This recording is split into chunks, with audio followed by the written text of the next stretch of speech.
Petrol में ethanol मिलाने पर मचा बवाल अभी शांत नहीं हुआ था कि एक और नई खबर सामने आ चुकी है। खबर है कि डीजल में भी इसे मिलाने की तैयारी शुरू हो चुकी है।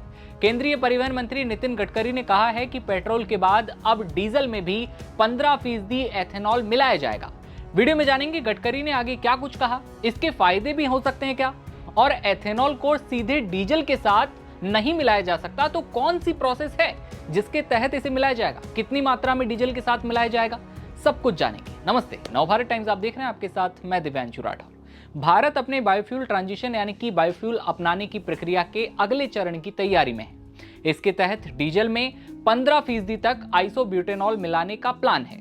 अब ये आइसोब्यूटेनॉल क्या है, इस बारे में आगे बात करेंगे। इससे पहले सरकार के इस कदम का मकसद देश की फॉसिल फ्यूल जीवाश्म ईंधन आयात पर निर्भरता को कम करना है।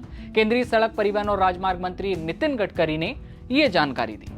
समझिए अब सरकार का प्लान। सरकार की ऑल्टरनेटिव फ्यूल स्ट्रेटेजी के बारे में बात करते हुए नितिन गडकरी ने कहा है कि एथेनॉल को सीधे डीजल के साथ नहीं मिलाया जा सकता, लिहाजा एथेनॉल से आइसोब्यूटेनॉल बनाने की कोशिशें जारी हैं। ये एक बेहतर ऑप्शन साबित होने वाला है, लेकिन क्या जैसी शिकायतें और जो समस्याएं सामने आई हैं, जैसे कि बाइक का माइलेज, कार्बोरेटर में दिक्कत का होना, इंजन जैसी जो शिकायतें लोगों ने की हैं, क्या वही अब 4 पहिया गाड़ियों में आ जाएंगी क्योंकि डीजल में मिलावट होगी?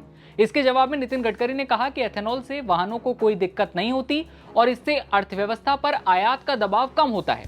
सरकार के ईंधन के विकल्पों पर रणनीति बनाने को लेकर नितिन गडकरी ने कहा कि डीजल में सीधे तौर पर एथेनॉल को नहीं मिलाया जाएगा, बल्कि इसका आइसोब्यूटेनॉल सॉल्यूशन बनाकर उसे एथेनॉल में मिलाया जा सकेगा।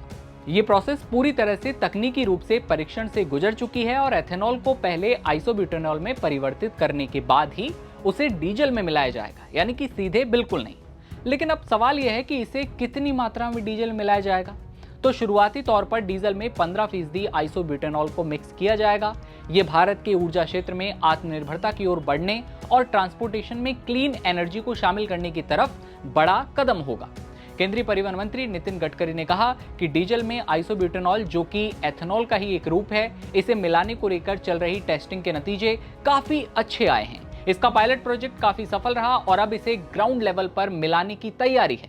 इसका परीक्षण करने के लिए हमने 100% एथेनॉल और आइसोब्यूटेनॉल के साथ 2 जनरेटर को चलाया, जिससे यह साबित होता है कि अब इंजन इस तरह के ईंधन पर चलने के लिए पूरी तरह से दक्ष हो चुके हैं। ये बात तो कही केंद्रीय परिवहन मंत्री नितिन गडकरी ने उदाहरण के साथ। लेकिन अब समझिए कि आइसोब्यूटेनॉल के फायदे क्या क्या हैं। आइसोब्यूटेनॉल को अगली पीढ़ी का एक बेहतरीन बायोफ्यूल माना जा रहा है।